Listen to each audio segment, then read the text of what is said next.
Social media has become the modern-day window into people's emotions, especially during breakups. When someone is truly hurting, they may not say it outright, but their online behavior often reveals the truth.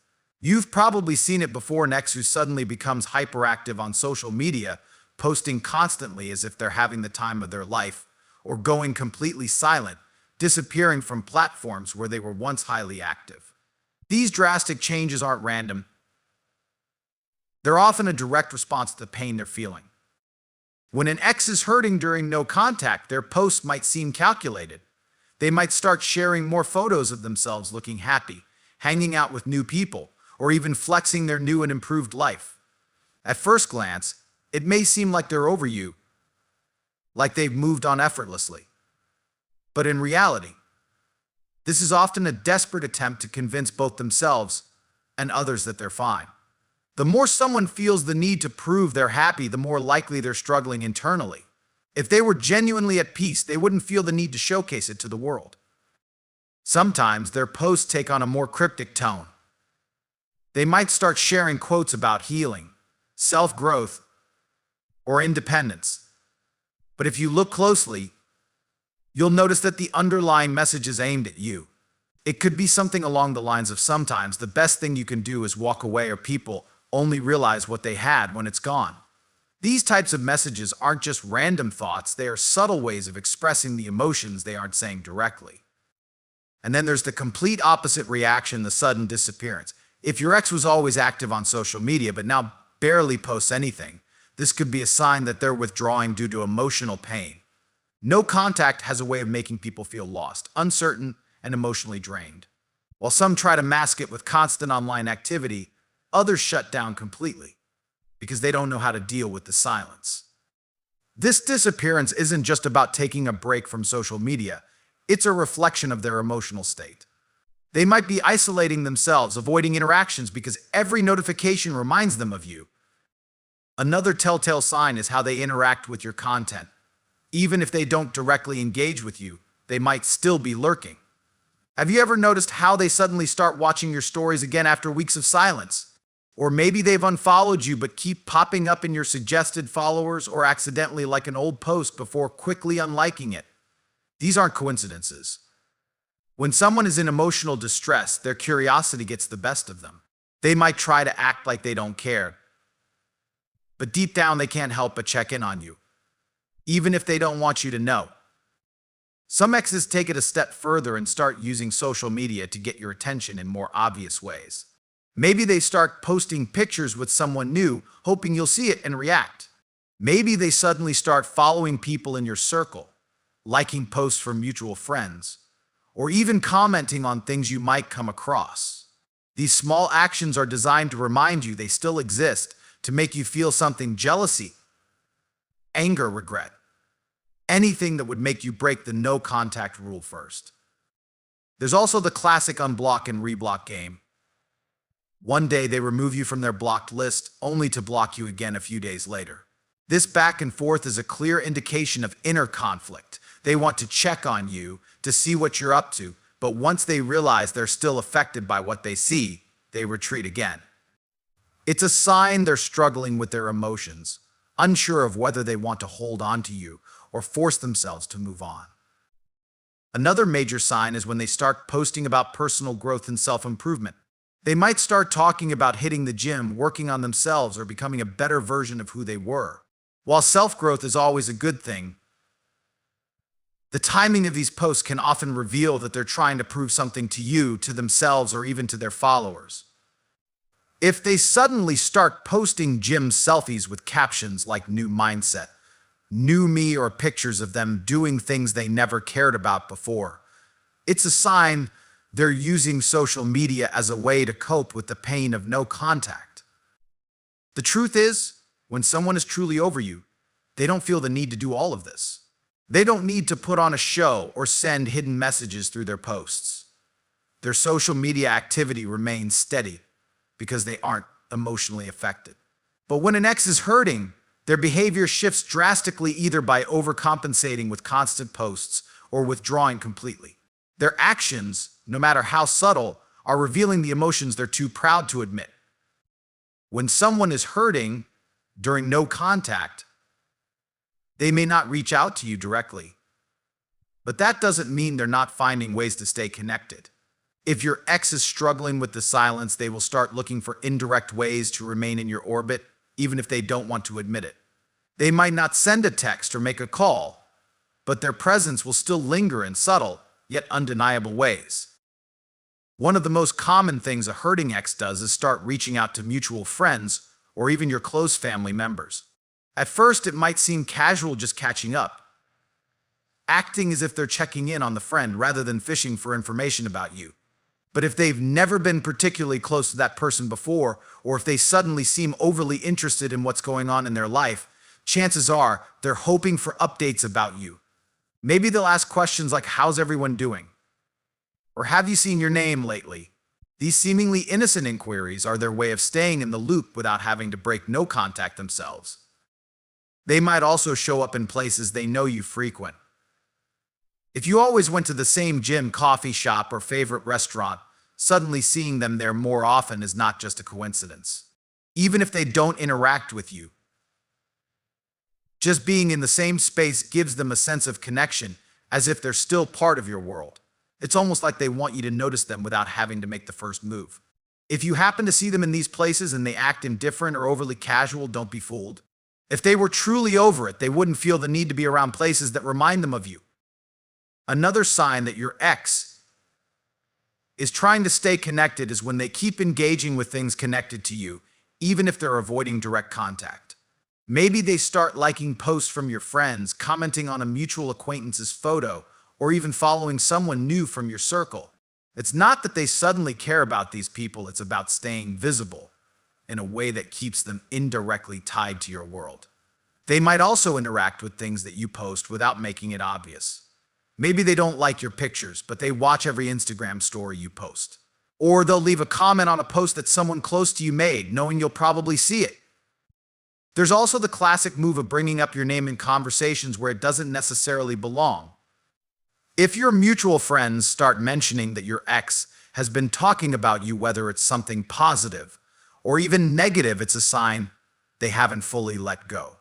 Sometimes they might try to act like they don't care, saying things like, "Yeah, I don't even think about them anymore," or "I'm honestly so much better without them." But the fact that they feel the need to bring you up at all means you're still on their mind. People who are truly over something don't keep talking about it. The more they mention you, even in passing, the more obvious it is that you're still occupying space in their thoughts. Another way they might try to stay connected is by keeping certain memories alive. Maybe they still have pictures of the two of you up on their social media, or they continue following your family members, even if they no longer have a real reason to. They might even post things that are indirectly related to your relationship, songs that remind them of you, places you used to go together, or even inside jokes that only the two of you would understand. Sometimes, this isn't even intentional. It's just a conscious way of keeping the connection alive because they're not ready to fully let go. And then there's the unexpected messages that aren't really messages. Instead of reaching out directly, they might send a meme or a random post that reminds them of you. Maybe it's something that relates to an inside joke you both shared, or a reference to a TV show you used to watch together. They're not asking how you are, but they're testing the waters to see if you'll respond. If they're truly hurting, they might even start engaging with old messages or accidentally liking an old picture before quickly unliking it. These little slips show that they've been thinking about you more than they want to admit. At the end of the day, when someone is struggling with no contact, they'll look for ways to maintain some kind of connection, even if it's indirect. Whether it's through mutual friends, familiar places, or subtle interactions online, they're still holding on in ways they may not even realize. When someone is truly hurting during no contact, their emotions don't remain steady. They fluctuate between extremes, bouncing from anger to sadness, from pretending they don't care to secretly hoping you'll reach out. This emotional instability is one of the clearest signs that they're struggling with the silence, even if they try to act otherwise. If your ex was truly over the relationship, their emotions would be consistent, calm, and detached. But when they're still affected, You'll notice signs of internal conflict. They'll act indifferent one moment and bitter the next. At first, they might try to put on a front of confidence, acting as if they never cared in the first place. They'll tell themselves, and maybe even others, that they're better off without you, that they don't need this relationship anymore. They might even try to convince themselves that they were the one who wanted the breakup all along. But this act can only last for so long, because deep down the silence starts to get to them. The absence of your presence, the routine of having you there, all of it begins to sink in. And once reality kicks in, their emotions start spiraling. One of the most common emotional reactions to no contact is anger. If they're hurting but don't want to admit it, they'll try to mask their pain with frustration and resentment. Maybe they start making bitter comments to mutual friends or posting things on social media that seem like indirect digs at you. You'll notice their posts have a certain edge, statements about how they're done with toxic people or how some people never change. These aren't just random thoughts. They're messages meant for you. The stronger the emotion behind these words, the more likely they're struggling internally. Sometimes the anger becomes more direct. They might lash out in unexpected ways, blocking and unblocking you, throwing subtle shade, or suddenly deciding to bring up old arguments. This reaction isn't because they've moved on, it's because they still feel something, and they don't know how to process it. They might start blaming you for the breakup, rewriting history in their mind to make themselves feel like the victim. The truth is, anger is easier to handle than sadness. When someone is truly hurting, they'd rather be mad than admit they feel lost without you. But anger doesn't last forever. It eventually gives way to sadness, and this is when the real weight of no contact hits them. When they're alone, away from distractions, that's when the loneliness creeps in. They start remembering the good moments, the laughter, the times when they felt safe with you. Maybe they hear a song that reminds them of you, or they catch themselves about to text you before stopping. It's in these quiet moments that the reality of what they've lost becomes unavoidable. You might not see this sadness firsthand, but it will manifest in different ways. They might start withdrawing from social activities, avoiding the places you used to go together. Mutual friends might mention that they've been acting off, less talkative, more distant. Or maybe they suddenly start reaching out to people they haven't spoken to in a while, trying to fill the void with new distractions. They're searching for something to numb the emptiness that no contact has left behind. Some people handle this sadness by trying to escape it completely.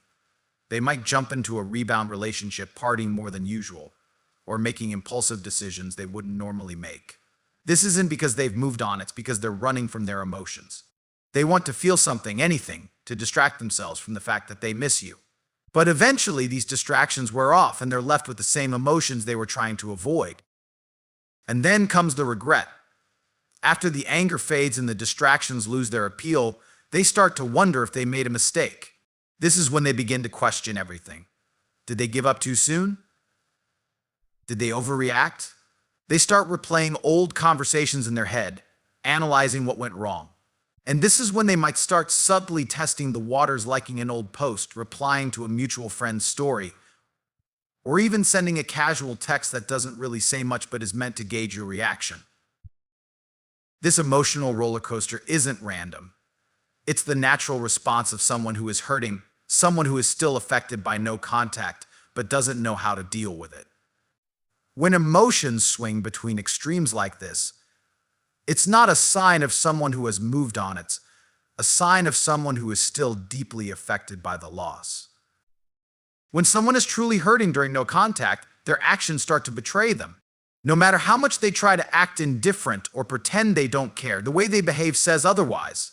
They might think they're being subtle, but when you look closer, you'll see the undeniable signs that they're struggling to cope with your absence.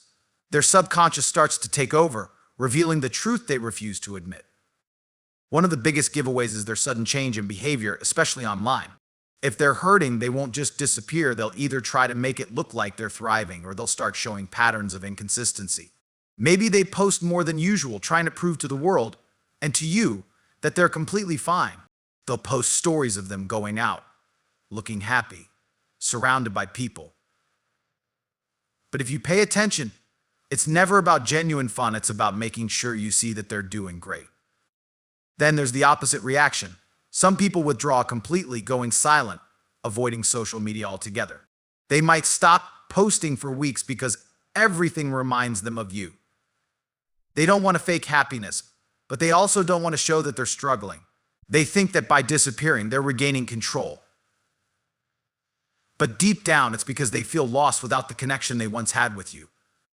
One of the clearest signs of emotional struggle is when they start engaging with things they wouldn't normally care about. Maybe they start following accounts related to heartbreak, motivation, or even self-improvement, anything that suggests they're trying to find meaning in what happened.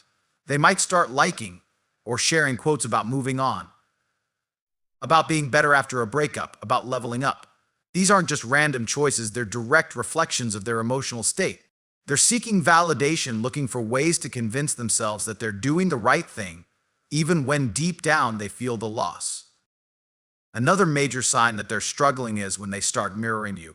Maybe you post a picture at the gym, and suddenly they're posting their own fitness journey. You mention a new hobby, and out of nowhere they're interested in it too. It's not a coincidence, it's a subconscious way of staying connected. They see you moving forward, and part of them wants to prove that they can do the same. But it's not really about growth, it's about responding to your actions because they're still emotionally tied to you. And then there's the accidental encounters. If they're truly hurting, they'll find a way to put themselves in your path. Maybe they show up at places they know you frequent, pretending it's just a coincidence. They might not even approach you, but just being there, being seen, gives them a sense of connection. It's their way of making sure you don't forget about them. Even if they act casual, even if they pretend like they didn't notice you, it's intentional. If they were really over it, they wouldn't go out of their way to be where you are. Sometimes, their struggle becomes obvious in the way they interact with mutual friends. They might start asking subtle questions about you, testing the waters to see if you're asking about them too. Or they'll start mentioning things they know will get back to you. Maybe they drop hints about missing the past, about how things used to be, without directly saying it. They want you to wonder if they still care, because deep down they want to know if you do too. One of the biggest tells is when they can't seem to let go of the little things. Maybe they still have photos of you too on their social media, or they keep following your family members even when they no longer have a real reason to. They might still be holding on to a gift you gave them, or they randomly bring up old inside jokes in conversations with others.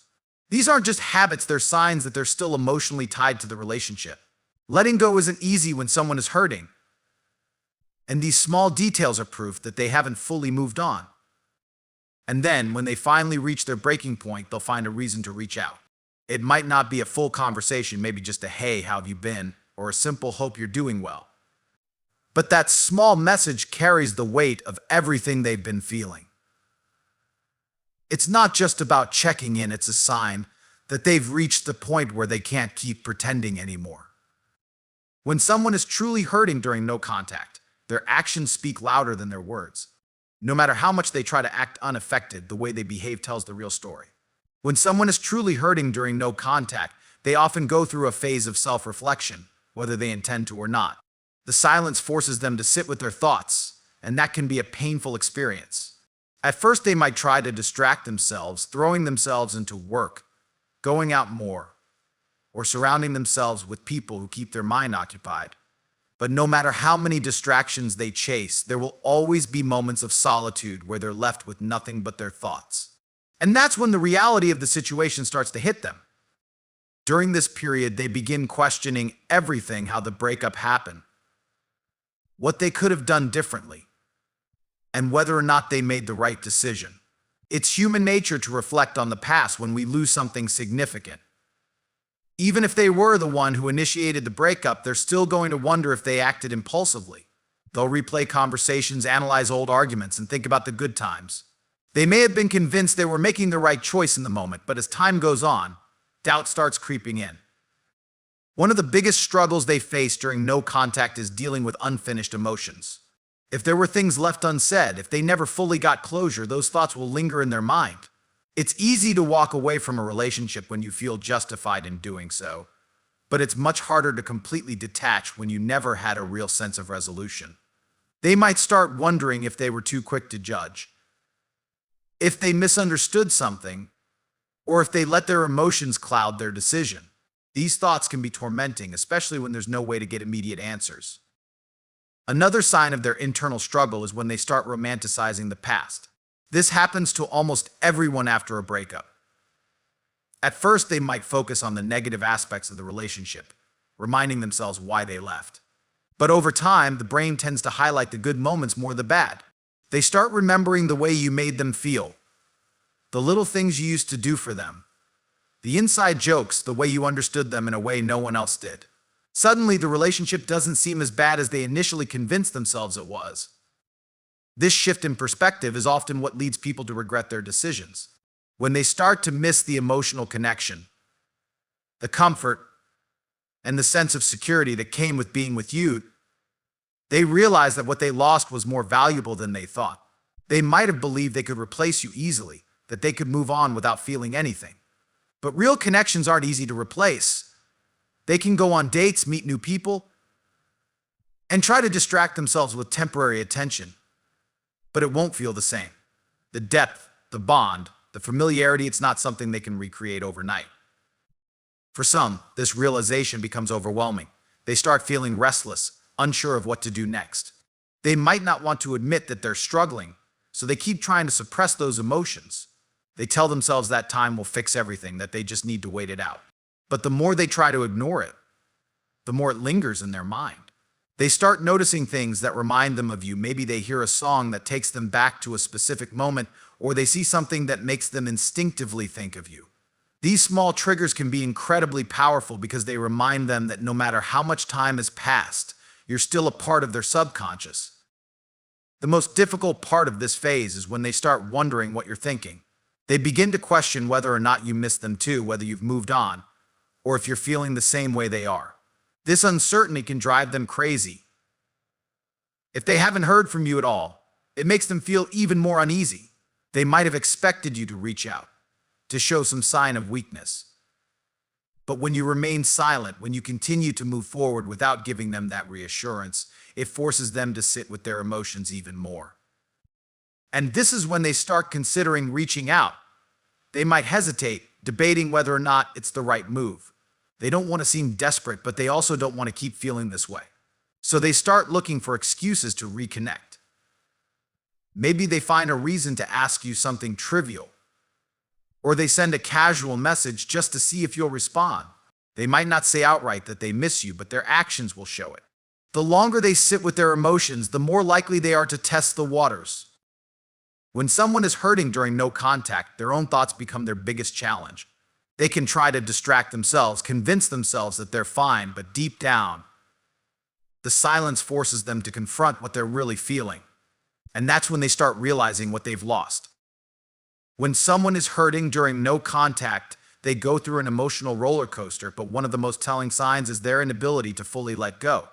No matter how much they try to convince themselves that they've moved on, there are always subtle signs that reveal the truth. They might think they have control over their emotions, but the reality is their attachment to you lingers beneath the surface, affecting their thoughts, behaviors, and even the decisions they make. One of the first signs of this struggle is their obsession with knowing what you're up to. Even if they're not reaching out, they're finding ways to check on you. They might stalk your social media, looking at your posts, checking to see if you've been active, or even noticing small changes like a new profile picture or a status update. They want to see if you're missing them, if you're sad, or if you've already moved on. If they're truly struggling, they won't be able to resist the urge to keep tabs on you. They may not interact directly, but their presence lingers. Maybe they watch your stories but never like your posts. Or they accidentally like something and then unlike it, hoping you don't notice. These little actions aren't coincidences, they're signs that they still care, even if they don't want to admit it. Then comes the indirect communication. If they're hurting, they might not reach out to you, but they'll find ways to make sure you hear about them. They might talk to mutual friends, subtly bringing you up in conversations, or they'll post things designed to get your attention. Maybe they share a song that reminds them of you or post quotes that hint at what they're feeling. This is their way of testing the waters, hoping you'll pick up on their signals without them having to be direct about it. Another key sign is how they handle dating and new relationships. If they jump into something new immediately after the breakup, it's often a distraction rather than genuine interest. They might think that being with someone else will help them forget about you, but deep down they know it's not the same.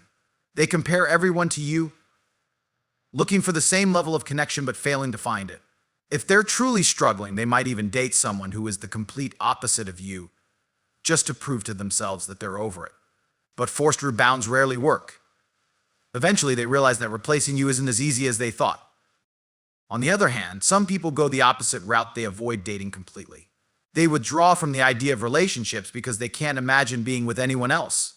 If they truly cared about you, they might struggle to see themselves moving forward with someone new. They might tell themselves they're just focusing on themselves, but in reality, they're stuck in a place where they haven't fully let go of the past. One of the most telling signs that they're hurting is how they react when they see you thriving. If they notice that you're genuinely happy moving forward and embracing life without them, it hits them hard. At first, they might act like they don't care, brushing it off as if it doesn't bother them. But deep down, it does. It makes them question everything, why you're doing fine without them, why you're not. This is when they start to feel the weight of their choices. Some people will respond by pretending they're doing even better. They'll try to one-up you, posting about their success, their fun nights out, or even making it seem like they're in a new relationship just to get a reaction. But this is all a front. If they were genuinely happy, they wouldn't feel the need to prove anything. The fact that they go out of their way to show they've moved on is often proof that they haven't. As time passes, they start feeling the emptiness more. The initial distractions fade, the excitement of being single loses its appeal, and they're left with the reality of their emotions. They might even reach a breaking point where they finally admit to themselves that they miss you. But by then, the question isn't just about how they feel, it's about whether or not they can do anything about it. At this stage, they might start coming up with excuses to reconnect. Maybe they find something that reminds them of you and use it as a reason to message you. Or they suddenly remember something they forgot to return. These little attempts to reopen communication aren't accidental, they're deliberate. They want to see if there's still a chance, if you still care, or if you'll respond in a way that gives them hope. Ultimately, when someone is truly hurting during no contact, their actions will always reveal the truth. They can pretend, they can distract themselves, but they can't escape the reality of what they're feeling. And sooner or later, they have to face it.